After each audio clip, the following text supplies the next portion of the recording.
What's up, guys? Iceman here. Welcome to the Diablo Research Institution. Appreciate you guys for coming by. Like this video if you will, subscribe to the page, and hit that bell so you're notified next time I post a video. And blessings to my patrons. May you have many wives. So, I've made some gains with my Necromancer here. She is now level 100, but I don't know if I like how easy it is to get to 100. I think it should be more like Diablo II, where that's like a sign of commitment if you get to 100, you know what I mean? Or get to 99, rather, in Diablo II, which is the max level there. But that's kind of talk for another video, maybe. I just think it would show a player's dedication if it actually took a long time to get to 100. And similarly to Diablo 2, it wouldn't be that much of a power creep, ideally. Like a 92 could beat 100 in a duel if they had similar gear and the player was just a little bit more skilled, you know what I mean? But nonetheless, that's thoughts for another video, perhaps. But some of you guys have been asking me, Iceman, how do you have so many damn minions? I haven't seen a Necromancer with so many freaking homies before. Well, here's how you do it. Now, this might not be the most optimal route, but this is the route that I like to take. Alright? I just love being surrounded by homies. Now, it could be beneficial. Like if you have that ring, for example, that explodes on hit when your minions hit them every 6 times or whatever. Obviously, the more minions you have out, the better, right? So maybe it would have the edge in a build like that. Or a Thorns build, even. Which is kind of what I am. Because check this out. I found this freaking hog of an armor. Razor plate. Ancestral unique chest armor. This thing is a freaking slug. Because it also has 2, what do you call them again? I got called out for calling them super mods. They're called greater affixes, the little red asterisk things. This thing has 2 of them rolled. Now, I don't know if this one could get 4 of those rolled on it, because this actually has 4 main stats, whereas most armors only have 3. But I don't really know the answer to that. Can uniques get all asterisk mods on them? I'm not sure, but this gives me a ton of Thorns damage. And check this out, my Thorns damage is 25,000. And I have a couple mods that help enhance that. Like this, for example, this legendary mod. Thorns damage dealt has a 40% chance to deal damage to all enemies around you and your minions. So it's continually pumping out that damage and shit. But to answer your question, how do you get so many freaking minions out? Let's count how many I have. I have 7. I have 14 minions out, all right, including the golem.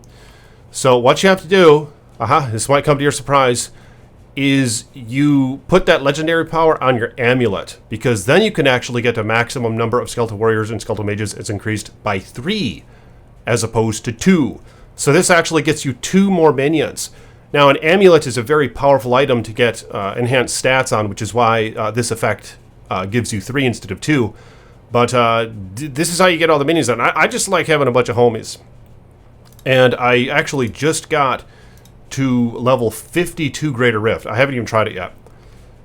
Holy shit, should I try it? I think I might try... Alright, I'll try 52. Let me show you what this build's made of. I just completed a level 49 Greater Rift, or whatever you call it, the pit. So let's see how well she can handle this one. But let me know in the comments if you guys have been playing Diablo 4. Has it been a good time for you? I'm really enjoying it so far. Oh shit, I forgot to check if there's a world boss.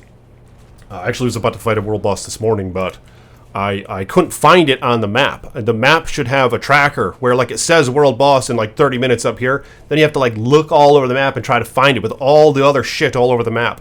So what they should do is you could like click it and then it'll like track it on the map. You know what I mean? I don't know why that's not the case, because I actually missed a world boss fight because of that. And I started just running around in the desert and shit trying to find him. Alright, I gotta get my bearings here. This is the hardest rift that I've tried so far. So the strategy, let me show you. It's a little bit of a mess right now. I want to show you the strategy. I run up to the enemy, alright? I swat them, and then I generate a corpse, and then I cast a corpse tendril. See, and then it pulls them all in. And I gotta keep buffing my skeletons, casting Decrepify and all that. Yeah, look at that. It's quite effective. This probably isn't an optimal build for the gear that I have. This might be overdoing it. The whole Thorns idea. So I think I'm going to experiment and put on a different armor type. Then, of course, you can have a legendary mod on your body armor. and just get rid of this whole thorns idea. But it's just something that I kind of wanted to try out. This armor also has that unique effect where thorns has a 10% chance to deal 105% increased damage. So we're talking pretty high numbers here. But here's the strategy. I run up to him, I scythe him with Reap, and then I cast Corpse Tendrils. And then I cast Golem on him, basically, because he has a pretty good crit. Now, I'm not doing what a lot of guys are doing on here, where they just, like, fully and entirely focus on Golem, right? I have quite a spread.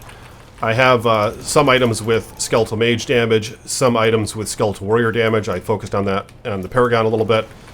I don't really like the idea of all your minions just doing complete ass damage and then your Golem just critical hitting everything and getting most of the kills, you know? I like having more of a blend, but again, that's probably not optimal, but it's just the way that I want to run it. Like, here's an example. My damage with minions is 65. My damage with warriors is plus 142%. Damage with mages is a massive 430%. Holy shit. And then damage with golem is 318%. So that's kind of the blend that I have going on right now. I haven't looked at guides. Not too thoroughly anyway. So this is pretty much just the build that I wanted to try out. And I like having Reap. But the problem is you're vulnerable, of course, when you have to run up to him and hit him. And in this case, I'm only like getting like the first hit in. Because the reason I do is the third mod for Reap. Let's take a look at it up here on the skill tree. The third node for it, an option anyway, is Reap forms a corpse under the first enemy hit. Can occur once every 4 seconds. So every 4 seconds you have the opportunity to get that first hit in there and then pull all the enemies in and then get your golem to swat them. So yeah, cast Corpse Tendrils, and then I'll decrepify them. Shit! Dumbass! Almost lost it. Wow. I'm surprised I actually survived right there. But I've been re-rolling a lot of my gears. I did have that ring that would automatically engage the corpses, but you have less control with that ring, I've noticed. Because it's just going to be randomly casting corpse tendrils in places where maybe you don't really want them to be. I still might experiment with that. You do, of course, get to cast more corpse tendrils because of it. And there might be a nice hybrid build with Corpse Explosion, which I did try a little bit. But this is the route that I'm going right now. Holy shit. Yeah, these guys, these guys are thick. This is probably why you end up focusing on the golem, because if you're trying to do a blend, you might suffer in damage a little bit.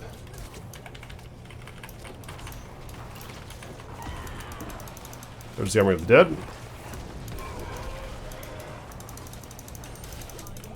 Holy shit, it's taking forever. Level 52 to your pit. Let me know in the comments, what's the furthest you've gotten? Now again, I haven't looked at a guide. You know, I could probably screw around, look at a guide, and get this character a bit more optimal. But she's running fast as a freaking toad. Check this out. Like, I have these nice, let me show you the boots. Some nice boots on her. Hell yeah, pulls them all in.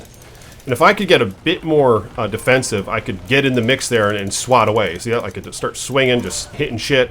But then, of course, I die when I don't have enough defense, and it's a higher greater rift like this, for example. High for me anyway. But here's the boots. Nothing special. No greater affix on them. They have an intelligence roll, they have max life roll, and they have the movement speed roll. And then I tempered even more movement speed, so it's 15.5% movement speed plus 9% movement speed.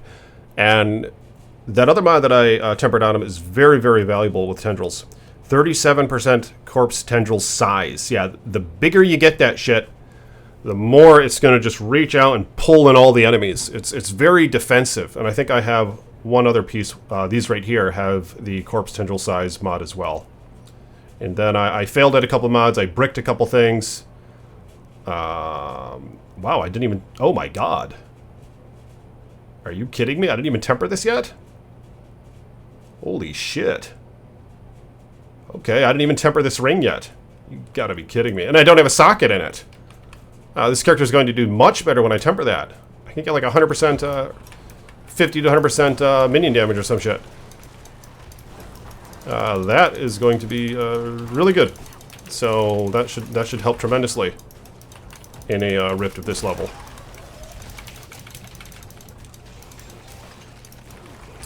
And there is a more defensive method where instead of Reap, I'll take a couple points away from another skill and I'll just put them into the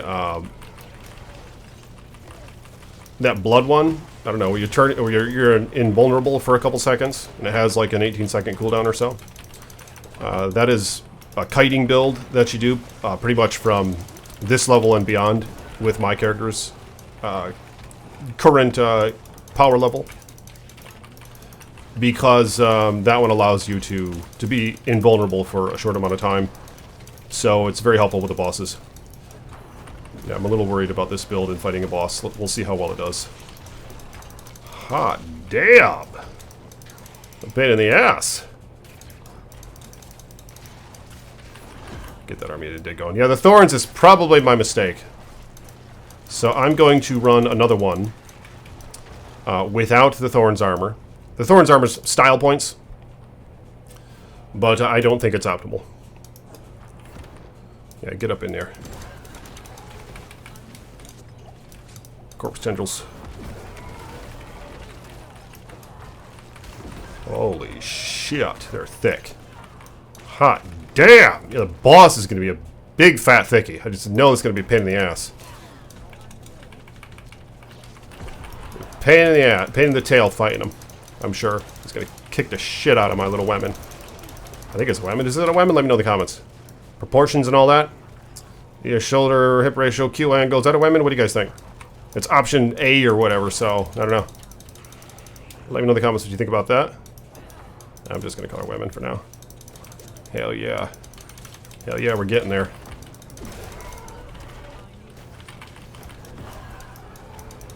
Holy shit. Actually able to survive. Pull him in, get a couple swats in. Slice the shit out of it with your scythe. Yeah, it's hard for me to want to let go of this build because I always liked the idea of a scythe-wielding Necromancer. You know, who's fighting with their minions, you know? That's like what I wanted in Diablo II, but it was never a viable thing at all. It was always complete ass. You know, if you ever held a scythe as a Necromancer, you know, past like level 80, or you were a complete dumbass. That's not entirely the case with PD2, Project Diablo 2, a fan-made version of Diablo 2. It's the best way to play Diablo 2. You guys got to try that out if you haven't yet. It's the best way to play Diablo 2. They kind of dropped the ball on D2R intentionally, I think. Shit, but compared to PD2. But yeah, PD2, you actually have some scythe-wielding Necros. But they're not swinging the scythe, is the thing. They just have like a bunch of mages spawn from it. Like, you can have additional mages and all that shit. But, you know, I always wanted this sort of concept where you're actually holding the scythe, like what you're seeing in this scenario. And you're slicing away, you have your homies helping you, they're mitigating damage, but you can still be in the battle a little bit, you know, and this is kind of allowing for that. And that's what intrigued me initially about Diablo IV, is I was like, oh damn, I could be a Necromancer and I could wield a freaking scythe and just cut the shit out of everything. I just found that intriguing. Okay. Let's get that portal open now. There it is. There it is. Oh shit. We'll see how this goes. Just a tidbit scared. Who is this one? I don't know who this one is. Get out of the way. Yep, not bad so far. I don't know. Probably just might get one shot. Don't say it. Don't say it. Fuck. Oh shit. Just lost.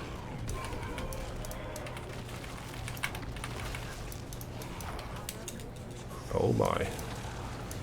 Get your golem in there. Raise the skellies. Cast Army of the Dead. Corpse tendrils. Get out of the way. Oh my god, is he healing? He did not heal, did he? Did that shit heal? I better not be healing. We'd be fucking pissed. Highest one I've tried so far. I haven't tried this level yet. Come on, get him. Get him. Don't get overconfident. Get him. Kite. Don't get too far away. Army of the Dead. What's he doing? Is he vulnerable? He's dead. Whew, shit. Hot damn. And what level is that? That was, oh shit, well, okay, 52. Tier 52. That's important because what I want to do is, and I'm not using any elixirs, you know, this is a spiritual journey here. No elixirs. I have to have a direct comparison, you know, so what I want to do is I want to get rid of the body armor, put the army to the dead mod on the ring. Oh god, I need to temper this ring. I need to temper the shit out of that ring. Let's go do it right now. Wow, I can't believe I didn't temper that ring. Dumbass. This is going to go much better with the tempered ring. And hell, I might as well keep my Thorns build for a little while. Because, I mean, that's the highest one that I completed, you know? So I need to kind of get her to the brink of what she can handle. And then, from there, I can assess things, you know? I can, like, change out the armor. So here's that unique. I found this a couple times. And I did like Blood Surge. It's a great way to go when you're leveling. But I don't know if I want to try it this late in the game. And it does cast a mini Nova on your minions. That damage's not all that great. But a lot of my minions are mages. So they're staying away from the enemies anyway. So it's not like their AoE is going to be all that awesome. Having a little tiny Nova around them occasionally. Or every Surge for that matter. I don't think I'm going to keep this. No asterisks on these. Oh, that's a lot of critical strike damage. No, it's not. That's not a lot of critical strike damage. One-handed. Amulet. Total armor. Okay, I don't think I'm going to keep any of this stuff. But, so let's temper it. Do I want to temper the ring? Yes. Yes, you do want to temper the ring. Summoning Finesse. You can do this 5 times. You have 5 opportunities. Summoning damage, skeletal mage damage. Look at all that massive damage. Skeletal mage's damage. Holy shit. There we go. Whatever. I guess I'm going to settle with that. Because I'm experimenting, you know? Necromancer efficiency. Yeah, that's what you need. Yep, you're not a resource spending necro much at all. Ultimate. You want the ultimate cooldown reduction or the golem active cooldown. Are the 2 that I need, so we'll see what I get. Shit. I got fucked last time I was doing this. Big time. I did this 5 times and I didn't get either of those 2. Come on, let's go again. Oh, golem active cooldown. Yep. Alright, that'll do. 82% skeletal mage damage. Holy shit. So there's the mage. It's 562. And yeah, I could socket this thing. My resists are nearly maxed. I just have 69.2 so of cold res. So I don't think I'm going to pop in like a sapphire in the ring just for that. I'll probably put a skull in the ring for armor. I don't know what my other options are. I think it's pretty much resist, and then you get the skull, right? What's the diamond do? Resist all, and then the skull. There needs to be other shit to put in those things. I'm sure they'll have that later. Sapphire's cold, lightning, poison, shadow, and fire. Yeah, so I mean, I don't really have anything to put in the ring. So why would I really... I could get a little bit of armor, is what I really should do, but I just don't really want to waste a socket on it just yet, just in case if I find an upgrade. A royal skull. 525 armor. That's what I should put in there. But I'm going to try this again with this build, and from there, I think I'm going to get rid of the whole Thorns build. I'm going to try on this armor, which gives me some nice mods. I could put the Army of the Dead mod on there, where they do like 100% damage while you cast it, and they have a bunch, double the survivability. So I might try something like that, but for now, what the hell, I'll keep on this armor, and I'm going to give this another shot. So I'll see you in my next video. Peace be with you.